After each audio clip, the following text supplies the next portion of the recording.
And he know when I go spend time with my peace, I'm going through things. You know what I'm saying? When he was there, at least I know where he was at. Because it was something that we didn't do. It was something that we normally do. Y'all with me? And it was good for us, to tell you. Tank has always been at the center of attention in the boxing world. Whether it's because of his devastating knockouts, his heated rivalries, or the constant controversy surrounding his camp, there is always something to talk about when it comes to Tank. But this time, the conversation is about his corner. Just weeks after his unexpected majority draw against Lamont Roach Jr., Barry Hunter, the man who took over Tank's training when Calvin Ford stepped away, has now officially ended his contract with the Baltimore fighter.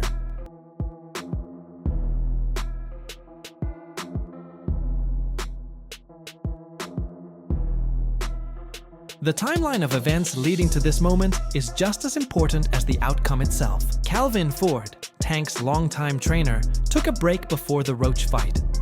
Ford had been the mastermind behind Tank's rise to the top, guiding him from his early days as an amateur to becoming one of the most feared knockout artists in the sport. With Ford stepping aside temporarily, Barry Hunter took over. Hunter had been around Tank's camp before, but had never been the lead trainer in a major fight. Definitely did more. Just a lot going on. But again, it was myself, But you gotta go to the gym and, get back to the drawing board and, train a little harder. Despite the change, Tank's team remained confident before the fight, assuring fans and analysts that nothing was different. They claimed Tank was still sharp, still dangerous, and more than ready to put on a show. The general consensus was that Lamont Roach Jr. would be another name on Tank's highlight reel.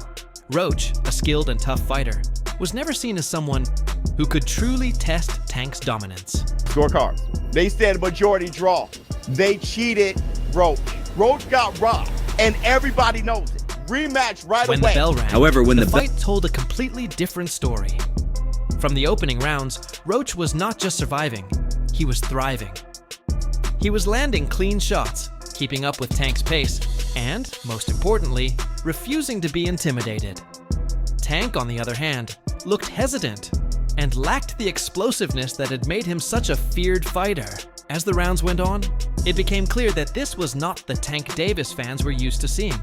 Do you think Tank gets a lot of criticism for not knocking Lamont out and Lamont not being a big name, so they overblow it? I think so, yeah, and I feel like people just don't like Tank to a point where any little thing, just because he ain't knock him out, he probably feel as though that he lost, and he didn't, or it was a draw, I feel like Tank was doing a lot of smart things in the beginning. Moving a little bit. One of the defining moments of the fight came in the 9th round when Tank shockingly took a knee, complaining about irritation in his eye. The referee allowed him time to recover, but by then, the momentum had fully swung in Roach's favor. In the later rounds, Roach continued to press forward, while Tank struggled to find the knockout punch he had built his career on. By the final bell, it was clear that this was not the dominant performance many had expected from Tank. When the scorecards were read, the result was a majority draw. One judge had Tank winning, but the other two scored it even. The boxing world was stunned.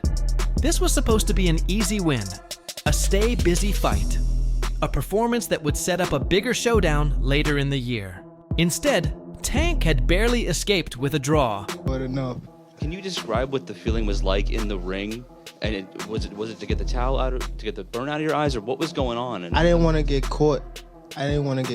While my eyes was burning. Interview 6 Barry Hunter wasted no time addressing the situation in the post-fight interview. He didn't sugarcoat his thoughts. He stated that Tank had lost focus during the fight. It was a harsh critique, but one that quickly gained traction. Tank had never looked this unfocused before. He had fought through adversity in the past and dealt with bigger punchers, slicker boxers, and tougher opponents. Yet, in the one fight where Calvin Ford wasn't, in his corner, Tank suddenly found himself struggling against a fighter many considered to be a level below him. Davis is these days kind of averaging 1 fight a year, which is a shame. He wants to have 3 more fights and then retire by the end of 2025. Does he get? The fallout was immediate.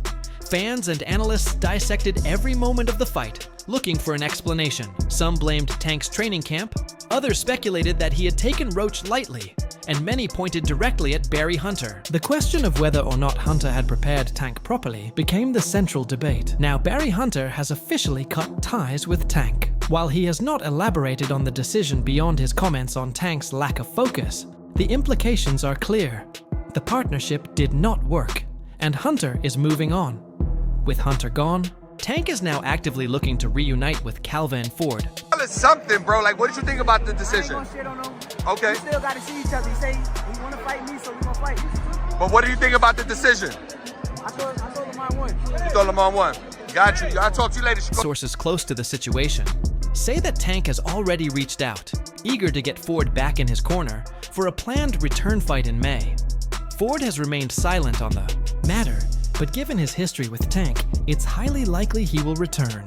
The bond between them is not just that of a fighter and trainer, it is something deeper. Ford has been Tank's mentor, his guiding force, and the man who understands his fighting style better than anyone. If there is any chance of Tank returning to his dominant form, it will be with Ford in his corner. Despite the planned reunion, the damage from the Roach fight has already been done. Tank's aura of invincibility has taken a major hit. Davis is not letting go of his frustration after his controversial draw against Lamont Roach Jr. Now, he's pushing hard for a rematch, aiming to run it back as early as May. Want a rematch? Do you let me know now? Do you want to fight Tank again? He said he open to do a rematch. Do you want to fight Tank 100%. again? It's only a matter of time. We're gonna fight. We're gonna fight again. It's just whenever the fight gonna happen. So it's gonna happen. It's gonna happen. The WBA lightweight champion isn't satisfied with how things went down, and he wants another shot to prove that he should have won outright. The first fight left a sour taste for Davis, who believes the controversy surrounding the 9th round played a huge role in the final result. When he took a knee and asked for his trainer to wipe a towel around his eye, referee Steve Willis didn't count it as a knockdown. However, had he ruled it correctly, at least in Roach's eyes, it would have tilted the scorecards in Roach's favor. Two judges had it 114, while one had Davis winning 113. If a knockdown had been recorded, it might have flipped the fight entirely. That's the kind of detail that has Tank fired up, demanding to leave no doubt in a rematch. Man, I'm not. Honestly, I thought I should have won without that being counted a knockdown. Look, I ain't the ref. I ain't really, you know what I'm saying? Like, if he had to wipe sweat out his eye, he had to wipe sweat out his eye. But the rules do state, if you voluntarily take a knee, then that's an automatic 10 after letting things settle for a few days, Tank hopped on social media to let everyone know he was pushing for the rematch, despite initially saying the fight wouldn't happen next. Now, he's trying to make it happen as soon as May. That's a big shift considering his earlier reluctance, showing just how much the fight and all the controversy surrounding it have been eating at him. The 9th round incident isn't just controversial because of the non-knockdown call. It's also due to Tank's explanation for why he had to take that knee. He claimed that hair grease got into his eye, impairing his vision. His words immediately became a hot topic, sparking debates about whether it was a legitimate issue or just an excuse. Roach made his stance clear, saying, "The rules are the rules. If a fighter voluntarily goes down, it should be counted as a knockdown." Man, but 90% of people saying that Lamont Roach won, he got robbed, that knee should have been a knockdown. But hey, I'm looking at a rule that somebody found. I don't know if it's true, but hey man, that applies to the situation. Was it really a knockdown? But then came another twist. Tank's own hairstylist clapped back at his claim.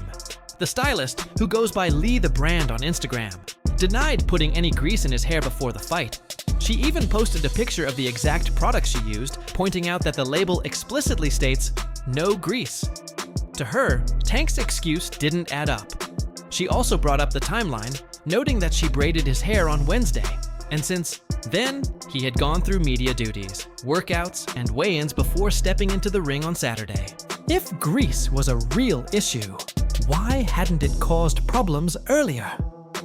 Her response only fueled the debate. Roach, on the other Tank hand, looking like he was isn't sitting reaching around for waiting for Tank explanation. to make up his mind. Meanwhile, He's keeping his options Roach open, isn't sitting including a around possible waiting for Tank fight to with make up his WBC mind. lightweight He's champion keeping his Shakur options Stevenson. open, He including made a it clear he possible wants the fight biggest with fights, WBC and if he lightweight can't get champion Tank back in the Shakur Stevenson.